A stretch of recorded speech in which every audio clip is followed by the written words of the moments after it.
Olá, curioso para descobrir qual a história perdida de hoje? Pois é, o caso a ser exibido a partir de agora mexe com o sobrenatural. Até que ponto uma pessoa pode desvendar o futuro? Você acredita em mediunidade?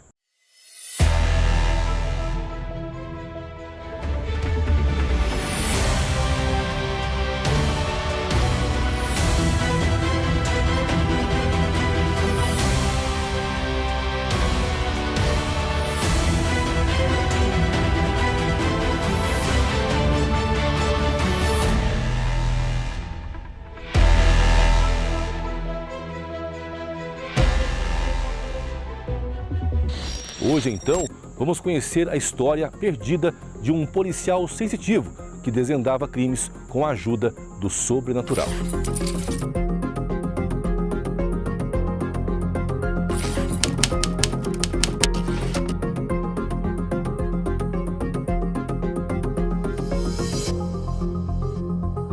Éder trabalha na Polícia Civil há 18 anos. O investigador passou boa parte do tempo na Delegacia de Homicídios, que em Campo Grande, Mato Grosso do Sul, acumula a função de procurar pessoas desaparecidas. Um homem que sempre trabalhou com provas, evidências, mas que descobriu um dom diferente. Para quem não se lembra, no programa passado, enquanto nossa equipe percorria um cemitério clandestino usado por um grupo de extermínio, houve um barulho estranho. Choro? É um choro aqui. Nossa, eu tô arrepiando. Eu tô arrepiando também. O que você ouviu?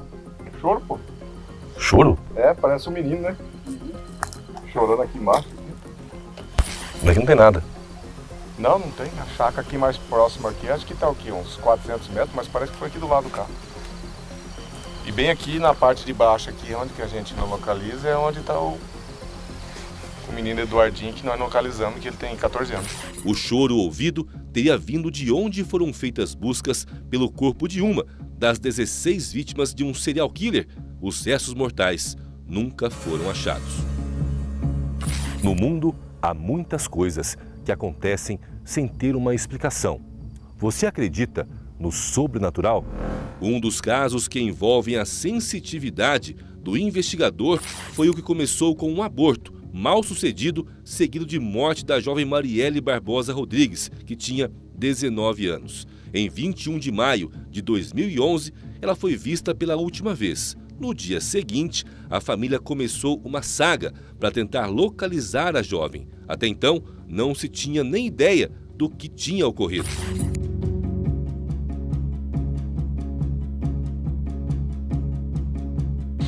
Com o desaparecimento, o caso foi encaminhado para a Delegacia de Homicídios, onde trabalhava Éder. Até então, não havia pistas do paradeiro da jovem. Nem se sabia que ela havia morrido. Mas numa noite apareceu a mediunidade de Éder. Ele teve um sonho revelador. Teve um certo dia que eu sonhei.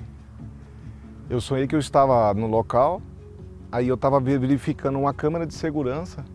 E nessa câmera de segurança, eu olhando para ela naquela telinha, eu vi uma pessoa chegar, como se ela chegasse bem de frente com a câmera, bem pertinho e com o rosto, olhando. E eu escutei como se fosse a voz feminina pedindo socorro, me ajuda, me ajuda. Aí naquele momento eu olhei o rosto, eu vi o rosto meio arredondado, cabelo loiro e um olho bem claro. Inclusive um dos colegas de investigação que estava comigo, ele tinha essa feição. Eu falei, ó, ele parece com você, Pet. Só que, porém, ele tem o cabelo um pouco maior e o rosto mais arredondado. E tinham detalhes de uma casa também, né? Sim, nesse momento que eu vi ele, a hora que ele colocou a mão, remeteu-se para outra câmera que era de frente da casa. Nesse sonho eu olhei e eu vi uma casa amarela com uma grade mais ou menos de 1,5 m vermelha, que era na frente da casa. Bom, naquele momento, o que vocês já sabiam desse caso? Sabia que ela estava morta, que tinha morto? O que vocês sabiam? Por enquanto, nós não tínhamos informação que ela estava desaparecida, só a gente estava em busca dela. Sonho ou realidade? Dias depois, após um trabalho árduo de investigação que envolveu quebra de sigilo telefônico, dias e noites incansáveis, ele e outros investigadores foram até o município de Sidrolândia, a 70 quilômetros de Campo Grande. Éder conta que a ação policial levou os investigadores até uma casa e, acreditem, era a mesma do sonho de semanas antes. Quando nós fomos efetuar a busca na casa dele, devido às informações, à investigação, a gente tinha o endereço, o informante da cidade passou para a gente o endereço e a confirmação que ele tinha participado efetivamente desse aborto. Quando nós chegamos para fazer a busca logo no início da madrugada, aí os dois colegas que eu tinha comentado meu sonho, que a gente trabalhava junto na investigação, eles olharam um para o outro e eu, assustado, e olhou para mim, porque daí a hora que eu olhei para casa era amarela e exatamente a grade na mesma altura, 1,5 m, da cor vermelha, que era a casa do Jodimar. E a feição dele? Nós entramos para dentro, como é busca, né? A gente tem que pegar aquele efeito surpresa, entramos para dentro, com mandato já. Batemos na porta para ele abrir. No momento que ele abriu, aí foi outro susto maior, porque exatamente como eu tinha descrito, o colega, a hora que ele olhou para mim, ele confirmou que era exatamente a descrição que eu tinha dado. Seria uma coincidência? Algo sobrenatural? Para o investigador, a mediunidade é como um complemento, algo que corrobora com a própria investigação. É como se alguém estivesse dando um recado, um caminho de que o trabalho policial está na direção certa. Foi feito quebra de sigilo, foi trazido testemunha, foi trazido outros fatos, mas o que intriga é que realmente vem de encontro com aquilo que você está investigando e aquilo que você chega no ponto final de encontro com aquela informação, vamos dizer assim, de outro segmento não explicado pela ciência, vem te direcionando para aquele fato.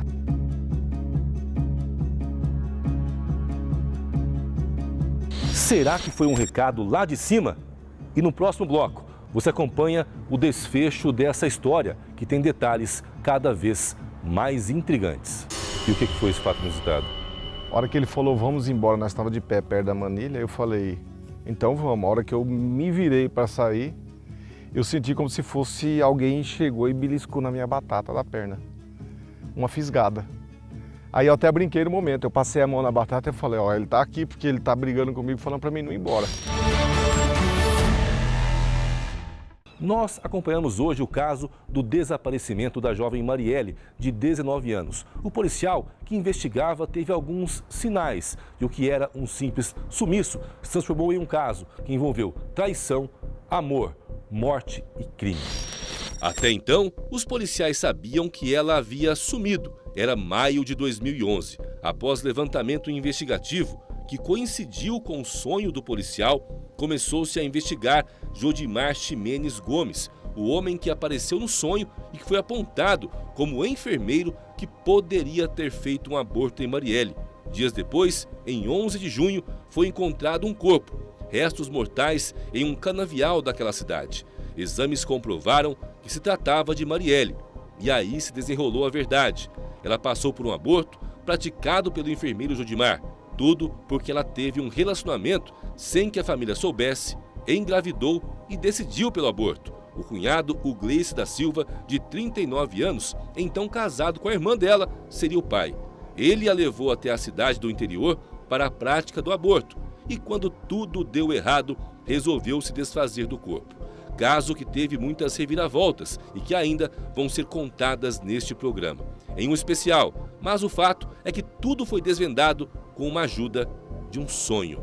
Mas a sensitividade de Éder não acabou por aí. Houve outros casos, como o que narramos a seguir. Início da noite, 13 de agosto. Éder e outros investigadores da Delegacia de Homicídios chegaram até este local. Estavam aqui fazendo varreduras para tentar localizar algum indício do paradeiro do corpo do pedreiro. Só que teve um momento em que o sobrenatural pode ter agido. Nós estávamos de pé perto da manilha, eu falei, então vamos. A hora que eu me virei para sair, eu senti como se fosse alguém chegou e beliscou na minha batata da perna. Uma fisgada. Aí eu até brinquei no momento, eu passei a mão na batata e falei, ó, ele tá aqui porque ele tá brigando comigo, falando para mim não ir embora. De fato, há muito entre o céu e a terra que nós não conseguimos entender. E foram muitos os outros casos que envolveram o investigador sensitivo. Inclusive, um deles contamos a partir de agora. O ano era 2014. A Delegacia de Homicídios foi procurada para investigar mais um desaparecimento. Um pedreiro que fora sequestrado. De volta ao local onde foram feitas buscas, o investigador Éder comenta o que sente. Quando você volta aqui? Assim, aqui nesse local exatamente, uma sensação de dever cumprido. Qual que era o nosso dever? É dar a resposta do crime que foi feito e localizar o corpo do Lauri, que estava largado a erma aqui nesse local. Na época, eu era o repórter policial que acompanhou todos esses fatos. Eu conversava com o investigador Éder e ele me contava essas histórias. Voltar aqui é como sentir que realmente há algo diferente, que nós não podemos explicar. 1º de julho de 2014, o pedreiro Lauri Borges, de 41 anos, é raptado na frente da casa da mãe. Na época, a mulher contou detalhes do que houve para nossa equipe. Os caras chegaram, ele pegou, levantou, foi lá ver. Daí os caras pediram água, ele pediu o menino levar água para ele. Daí ele entrou na porta do meu quarto, como da porta do quarto enxergava lá fora no portão. E ele ficou ali, ele olhava para mim lá na cama, conversando, e olhava para o portão. Eu perguntei, digo, Lauri, quem que é esses caras? Ele me falou, mãe, é uns paraíba aí, mas não dá nada não. Quando ele acabou de falar assim, ele pegou e saiu rápido para fora. Eu desconfiei que os caras estavam entrando para dentro do quintal, com medo dele que ele fosse fugir. As mulheres que viram ele arrastarem ele para dentro do carro, disse que estavam em 4 pessoas. Quando arrastaram ele para dentro do carro, disse que ele deu um grito de socorro dentro do carro. Não havia pistas, tudo estava muito nebuloso. A única linha de investigação era de que Lauri teria sido levado para a região norte de Campo Grande. Foi quando Éder pegou uma viatura junto com outros policiais. Eles saíram sem um rumo certo, mas houve um momento em que o policial sentiu algo. Eles estavam na rodovia. Nós passamos aqui na frente, verificando o local, eu tive a percepção que ele poderia estar aqui. Na ocasião, eles sabiam que Lauri estava morto e que o corpo havia sido jogado num raio de 50 quilômetros entre Campo Grande e Jaraguari. Uma área vasta, mas como chegar justamente aqui, sem nenhuma justificativa concreta, material? Nós achamos que o corpo estava abandonado, que ele estaria largado aqui, mas não sabia exatamente o local que estava e a forma que se ele estava enterrado, de forma que ele estava, entendeu? Você teve uma sensação? O que foi? Vamos dizer assim, né, para ficar mais simplificado, uma intuição que ele estaria aqui. Eles então entraram no meio do nada, entre árvores e bastante terra. Era começo da noite, não havia como continuar as buscas, mas em um momento houve o sinal. Aquilo seria realmente um sinal? Será que o corpo estava ali? Que aparentemente, pelo estilo do local e a experiência que a gente tinha com desova de corpo, poderia ser aqui. No bloco anterior, policiais faziam buscas pelo corpo de um pedreiro. O raio era de 50 quilômetros. Era como procurar uma agulha num palheiro. Mas houve um sinal.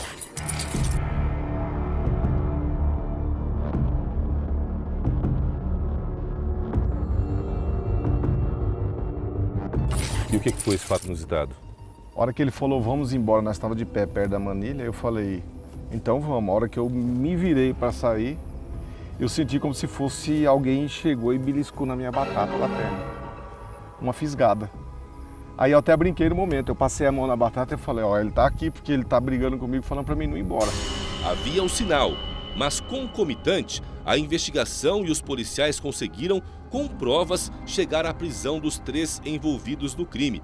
No dia 14 de junho, 45 dias após o desaparecimento, um dos autores apontou o local onde foi enterrado o corpo do pedreiro. Para a surpresa de todos, era justamente onde Éder havia apontado naquele dia. Nós estivemos 40 metros de onde estava enterrado o corpo numa vala. Se nós tivéssemos vindo assim uma meia hora mais cedo, com certeza nós tínhamos localizado o corpo naquela tarde mesmo. É porque ficou erma, ficou à noite, tinha muito animal. E para a gente às vezes não ser atacado ou ter que executar algum animal, que está no habitat dele, a gente resolveu punir para ficar em segurança e voltar com mais tranquilidade depois.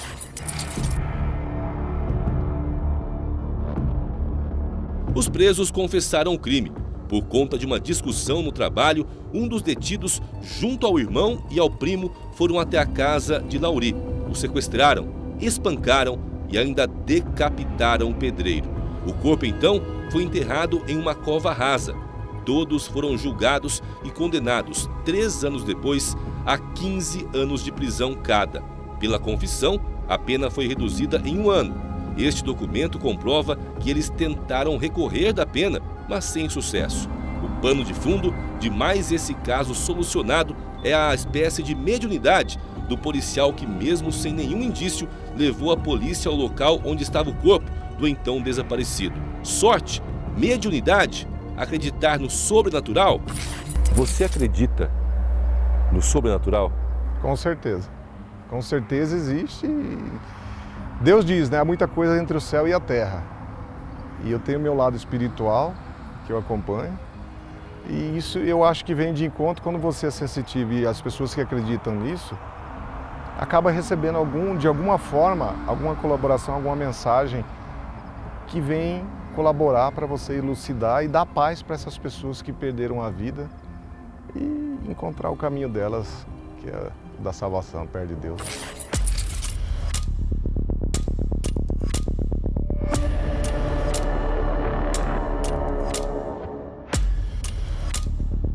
E o programa Histórias Perdidas de hoje chega ao fim. E você, já sentiu, digamos, uma presença diferente? Quer contar a sua história pra gente?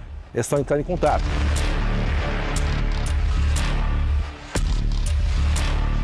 Afinal, o mundo está cheio de histórias perdidas e nós queremos contá-las. Afinal, conhecer o passado é como nos preparar para o futuro. Até mais.